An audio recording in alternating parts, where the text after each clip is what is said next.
What's up, everybody? My name is Jessekazam, and welcome back to the Ultimate Escape from Tarkov Beginner's Guide.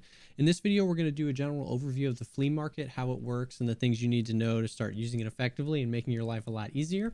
If you like the video, drop a like and think about subscribing for more guides and content like this. I stream Escape from Tarkov quite a bit throughout the week, so all my links to get in contact with me are down below. So let's go ahead and dive right in.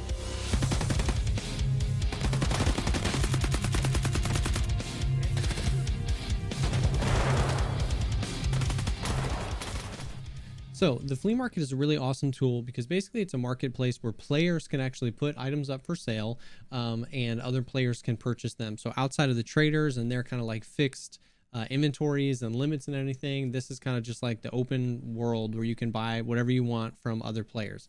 It's going to be located right on the trading tab up at the top in the middle. You can click flea market. And so on the left here, under browse, this is where you're going to be able to find kind of anything that you're looking for. They're grouped in different groupings. It'll take a little bit, especially like weapon parts and stuff, to figure out where everything is. But the cool thing is if you know what you're looking for, you can go ahead and just type this in. So if I type in, Gen, you normally only need 3 letters, but obviously the more it narrows it down even more. So Gen 4, if I'm looking for a Gen 4, here are the 3 ones. I can click on it, and then here are all the ones. Now I highly recommend you filter by price. So you have the cheapest ones first to expensive. It can be really inconvenient if you flip it the other way and buy the most expensive one. But you can filter them by like the merchant, the offer, when they expire, refresh up here. Another thing is the gear icon up here is another way to kind of refine your search. So I can remove barter items because I don't want to barter anything for it. I just want to pay in rubles or dollars. I can remove the game merchants offers because the traders, if they're selling Gen 4, they will appear in this list. And I want a Gen 4 that's 90% durability to 100. I can save this filter by clicking remember selected filter, and I can also add a specific currency. I only want to pay rubles.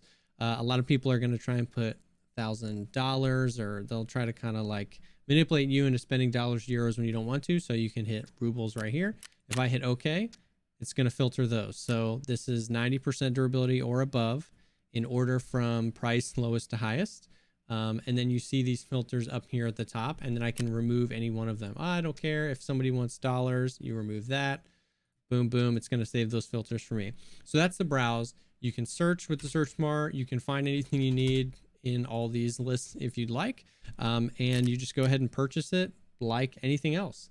The middle tab here is the wish list. So this, if you're in the browse menu and I right click on an item, I can click add to wish list.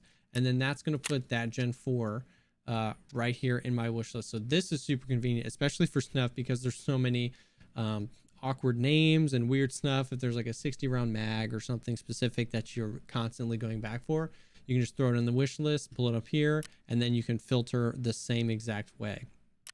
And then there's the My Offers tab. So you have to be level 5 in order to put up an offer. And how the offers work, so you can just click over here, click add offer. It's going to pull up your stash right here, and I could add an offer. I want to sell these swordons, and then you have 3 bars over here. So I can actually put an item up for 3 different items. I can say I want to sell these swordons and I want the price to be, contacts, a helmet, and a gun. Nobody's going to pay that price, but in theory, you can put 3 different items up if you want. You just click add over here. You can make any of them currency. I want 1,000 USD or something else. Or if you'd like to put it up for a barter item, you just click down here and type it in same way. I can say I want to trade these swordons for a Gen 4 if I was so inclined to do so. Now you can only put up an item for something that you have examined. So if I had never come across a Gen 4 full, or I had never examined it, you can't put something, you can't make that a requirement if you've never examined it. You can, however, go back through the flea market and actually examine items that way. You can put a quantity. So if I wanted to put this up for 2, boom. Require only functional items. That's for like guns and stuff like that. If you don't want guns that are stripped apart, you only want ones that are ready to go.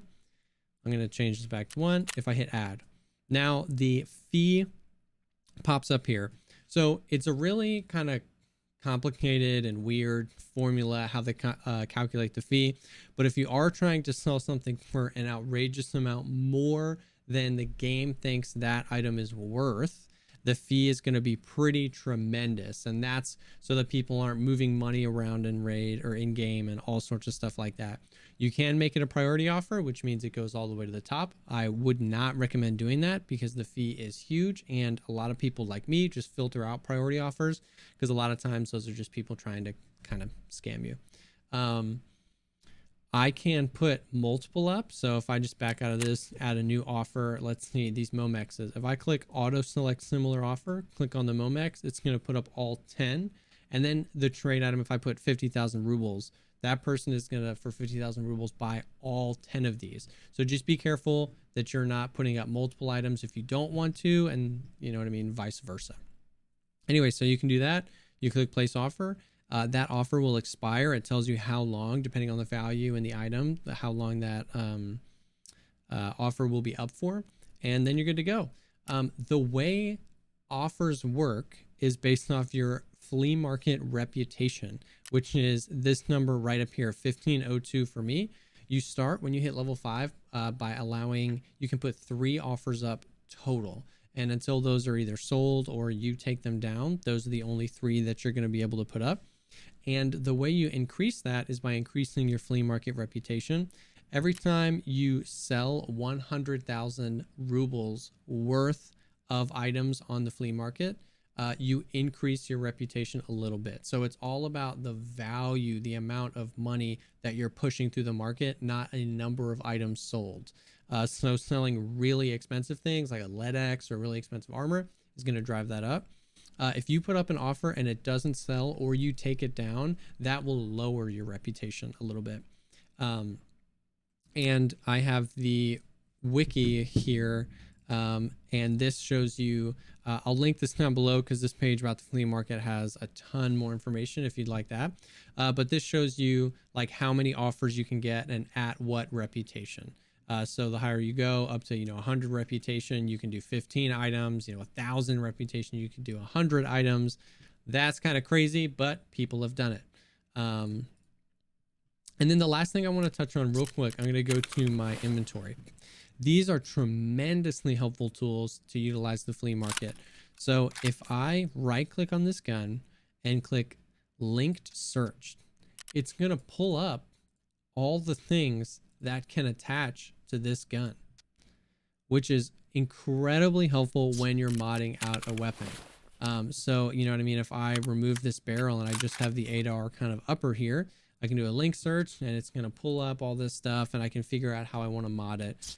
Sometimes you'll have to double click and link search one of the components. Like this is the actual handguard. What can fit on that handguard? And it's going to put up other things. But that is incredibly useful when you're trying to figure out how to mod weapons. And the other thing is if you right click and hit required search, that is going to allow you to basically filter what items on the flea market are up and people want an ADAR for it.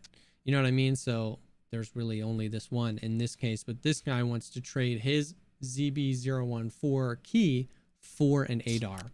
So if you have treasure items, for instance, like a Bitcoin or something, and you want to know what people want for it, you can hit required search, and then you can figure out what people are willing to trade.